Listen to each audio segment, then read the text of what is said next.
ಬೆಳಗಾವಿ ಜಿಲ್ಲೆಯ ರಾಯಭಾಗ ತಾಲೂಕಿನ ಅಳಗವಾಡಿ ಗ್ರಾಮದ ಸರ್ಕಾರಿ ಪ್ರೌಢಶಾಲೆ 8ನೇ ತರಗತಿಯಿಂದ ಹಿಡಿದು 10ನೇ ತರಗತಿಯವರೆಗೆ ಸುಮಾರು 210 ಮಕ್ಕಳು ವಿದ್ಯಾಭ್ಯಾಸ ಮಾಡುತ್ತಿದ್ದು, ಪ್ರತಿದಿನ ಬೆಳಗ್ಗೆ ಮಕ್ಕಳು ಶಾಲೆಗೆ ಹೋಗಿ ಒಳ್ಳೆಯ ವೈದ್ಯ ಬುದ್ಧಿಯನ್ನ ಕಲಿಯಲಿ ಎಂದು ಮಕ್ಕಳ ಪಾಲಕರು ಶಾಲೆಗೆ ಕಳುಹಿಸುತ್ತಾರೆ. ಆದರೆ ಈ ಪ್ರೌಢಶಾಲೆಯ ಮೈದಾನದಲ್ಲಿ ಆಗಮಿಸುತ್ತಿದ್ದಂತೆ ಮಕ್ಕಳನ್ನ ಸರಾಯಿ, ಖಾಲಿ ಬಾಟಲ್ಗಳು ಹಾಗೂ ತಿಪ್ಪೆಯಲ್ಲಿ ಇರತಕ್ಕಂತಹ ಹುಳುಗಳು ಮಕ್ಕಳನ್ನ ಸ್ವಾಗತಿಸುತ್ತಿದ್ದಾರೆ. ಇಂತಹ ಪರಿಸ್ಥಿತಿಯಲ್ಲಿ ಮಕ್ಕಳು ಒಳ್ಳೆಯ ವಿದ್ಯೆ ಕಲಿಯುವುದನ್ನು ಬಿಟ್ಟು ದುಶ್ಚಟಕ್ಕೆ ಬಲಿಯಾಗುವ ಪರಿಸ್ಥಿತಿ ಇಲ್ಲಿ ನಿರ್ಮಾಣವಾಗುತ್ತಿದೆ. ಇದಕ್ಕೆ ಸಂಬಂಧಪಟ್ಟ ಮುಖ್ಯೋಪಾಧ್ಯಾಯರು ಮಾಧ್ಯಮದವರು ವಿಚಾರಿಸಿದಾಗ ಗ್ರಾಮದ ಜನರು ಶಾಲೆ ಬಿಟ್ಟ ಮೇಲೆ ಇಡೀ ರಾತ್ರಿ ಕುಡುಕರ ಹಾವಳಿ ಹೆಚ್ಚಾಗುತ್ತಿದೆ. ಕುಡುಕರ ಹಾವಳಿ ಕಡಿಮೆಗಾಗಿ ಸಿಸಿ ಕ್ಯಾಮೆರಾಗಳನ್ನು ಅಳವಡಿಸಲಾಗಿದ್ದು ಅವುಗಳನ್ನು ಕಿತ್ತು ಬಿಸಾಕಿದ್ದಾರೆ. ಅಷ್ಟೇ ಅಲ್ಲದೆ ಮಕ್ಕಳ ಆರೋಗ್ಯವಂತರಾಗಿರಲಿ ಅನ್ನೋ ಉದ್ದೇಶದಿಂದ ಸರ್ಕಾರ ಮಧ್ಯಾಹ್ನ ಬಿಸಿ ಊಟದ ವ್ಯವಸ್ಥೆಯನ್ನ ಮಾಡಿದೆ.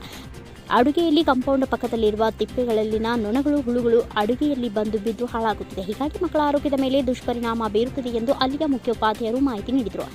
ತಿಪ್ಪೆಯನ್ನು ತೆಗೆಯಲು ಹಾಗೂ ಸರಾಯಿ ಬಾಟಲ್ ಬೇಡದಂತೆ ನೋಡಿಕೊಳ್ಳಿ ಎಂದು ಎಸ್ಡಿಎಂಸಿ ಸದಸ್ಯರನ್ನ ವಿಚಾರಿಸಿದಾಗ ನಾವು ಸಾಕಷ್ಟು ಬಾರಿ ಹೇಳಿದ್ದೇವೆ, ಗ್ರಾಮ ಪಂಚಾಯಿತಿಯವರಿಗೂ ಕೂಡ ಮಾಹಿತಿ ನೀಡಿದ್ದೇವೆ ಎಂದು ಗ್ರಾಮ ಪಂಚಾಯಿತಿಯವರ ಮೇಲೆ ಎಸ್ಡಿಎಂಸಿ ಉಪಾಧ್ಯಕ್ಷ ಚಿದಾನಂದ ಪಡಚೆ ಆರೋಪಿಸಿದರು.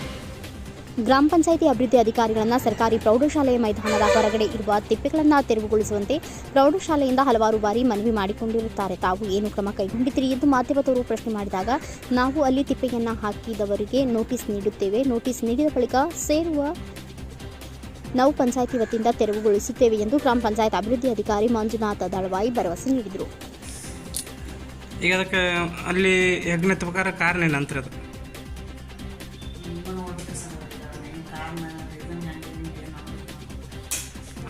ಅದಕ್ಕೆ ಕಾರಣ ಈಗ ಆಲ್ರೆಡಿ ಅಲ್ಲಿ ಈಗ ತುಂಬ ಗಲೀಜಾಗೈತಂತ, ಅಲ್ಲೆಲ್ಲ ಪರಿಶೆಲ್ಲ ಕಿತ್ತು ಹೋಗಿದಾವಂತ, ಅಡುಗೆ ಮಾಡೋಕ್ಕೆ ಸರಿಯಾದ ರೀತಿ ವ್ಯವಸ್ಥೆ ಇಲ್ಲ ಅಂತ ಅಲ್ಲಿ.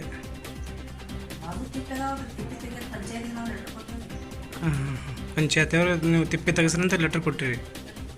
ಓಕೆ, ಪಂಚಾಯತಿಯವ್ರು ಏನು ಹೇಳ್ತಾರೆ ಅದಕ್ಕೆ ರೀ? ತೆಗೆಸ್ತಾರೆ ಅಂತಾರೆ. ಅಲ್ಲ, ನೀವು ಸುಮಾರು ಒಂದು 20ರಿಂದ 30 ಲೆಟ್ರ್ ಕೊಟ್ಟಿರಿ ಅಂತ ನಮ್ಗೆ ಕೇಳಲ್ಪಟ್ಟಿವಿ. ಆದ್ರೆ ಇಷ್ಟು ಲೆಟ್ರ್ ಕೊಟ್ಟರು.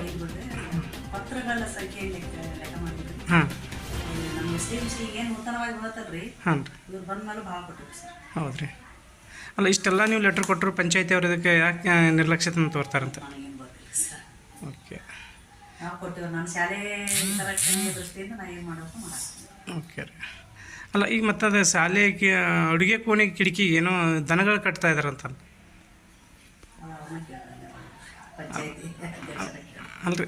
ಅಂದ್ರೆ ನಿಮ್ಮ ಏನಾಗೈತೆ ಅಂದ್ರೆ ದನ ಕಟ್ಟಿದ್ದ ಮಾಡಿದ್ದ ಅದು ನಾನು ಭಾಳ ಅನುಭವಿಸಿನ್ರಿ. ಅದನ್ನೇನು ಹೇಳಕ್ಕೆ ಇಷ್ಟಪಡಂಗಿಲ್ಲ. ನಾ ಹೆಣ್ಮಗಳು ಆಗ್ತೇನೆ.